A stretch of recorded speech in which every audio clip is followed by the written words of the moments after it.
NDTV को कैसे बर्बाद किया गया इसकी कहानी हम आप सभी जानते हैं, लेकिन अंदर की कहानी क्या है यह बात बहुत कम पत्रकारों ने खुल करके बताई है।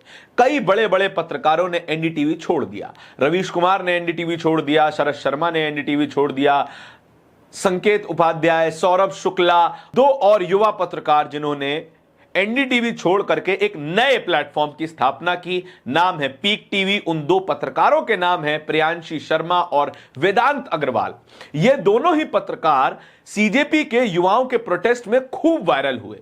इन्हें खूब प्रेम मिला, इन्होंने खूब खबरें चलाई, दिखाया कि सीजेपी के प्रोटेस्ट में, युवाओं के प्रोटेस्ट में क्या चल रहा है। सही को सही कहा, गलत को गलत कहा। जब युवा गड़बड़ करने लगे तो खबर दिखाई, जब पुलिस गड़बड़ करने लगी तो भी खबर दिखाई।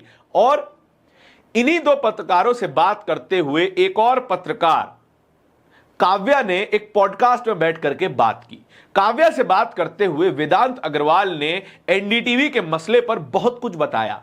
काव्या ने सवाल पूछा कि एनडीटीवी में ऐसा क्या बदल गया अडानी के टेकओवर के बाद कि आपने एनडीटीवी को छोड़ दिया। तो वेदांत अग्रवाल ने सिलसिलेवार ढंग से समझाया कि सरकार किस तरीके का प्रेशर डालती थी। साफ तौर पर वेदांत अग्रवाल इस वीडियो में कहते हुए नजर आ रहे हैं कि पूरी की पूरी खबर ही उड़वा दी जाती थी, पूरी की पूरी खबर ही गायब करवा दी जाती थी। मणिपुर की एक घटना का जिक्र करते हुए वेदांत अग्रवाल ने जो बताया वो बात बेहद शर्मनाक थी। जब अडानी ने अक्वायर किया एनडीटीवी को, what changes did you see? I think immediate change ये था कि हमारे सारे एडिटर्स चले गए। बहुत बड़ा चेंज हुआ कि हमने पहली बार ये देखा कि कुछ कुछ स्टोरीज पूरी तरह से ब्लॉक करी जा रही हैं।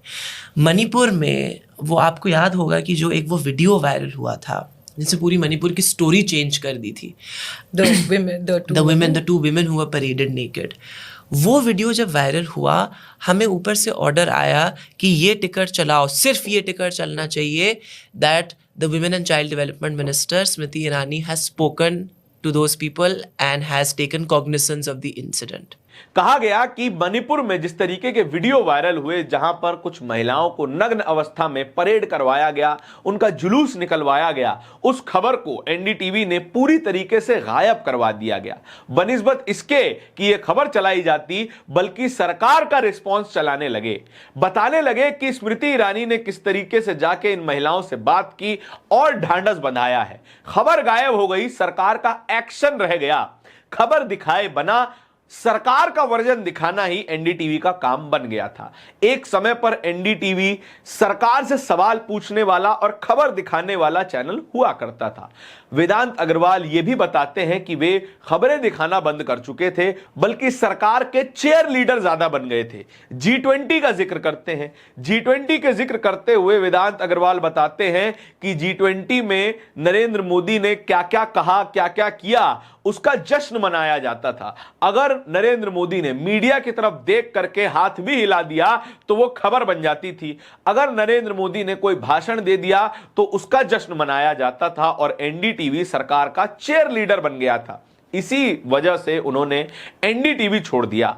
इसके अलावा वेदांत ने यह तक बताया कि ऐसा नहीं था कि पहले की सरकारें बहुत ज्यादा अच्छी हुआ करती थी, लेकिन पहले के एडिटर अच्छे असल में हुआ करते थे।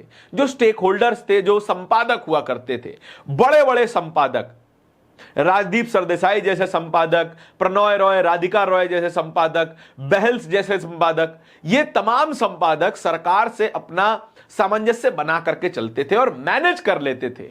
खबरों को मरने नहीं देते थे, खबरें चलती थी और सरकार का हिस्सा भी खबरों में आता था। और ना ही उतना प्रेशर सरकार की तरफ से आता था जितना प्रेशर आज आता है। आज के संपादक सरकार के सामने झुके हुए नजर आते हैं। सीधे तौर पर संपादक को फोन आता है और सबसे नीचे बैठा हुआ एक व्यक्ति जो बुलेटिन लिख रहा है उस तक खबर पहुंच जाती थी कि कौन सी खबर चलानी है, कौन सी खबर नहीं चलानी है। अडानी ने एनडीटीवी को किस कदर खोखला कर दिया, इस बात को वेदांत अग्रवाल के इस इंटरव्यू से, इस पॉडकास्ट से बड़ी आसानी से समझा जा सकता है। एनडीटीवी के ऊपर कर्जा था, जिस कंपनी ने कर्जा दिया उस कंपनी को अडानी ने खरीद लिया और कर्जे को इक्विटी में तब्दील कर दिया गया, यानी कि ज्यादातर शेयर अडानी के हिस्से आ गए और एक मीडिया चैनल पूरी तरीके से पत्रकारिता छोड़ करके चाटुकारिता करने लगा, प्रचार करने लगा। इस पूरी खबर के बारे में आपके क्या विचार हैं कमेंट सेक्शन में जरूर बता दीजिएगा। इस तरीके की और भी खबरों को देखते रहने के लिए बोलता हिंदुस्तान को सब्सक्राइब जरूर कीजिएगा। बहुत बहुत शुक्रिया।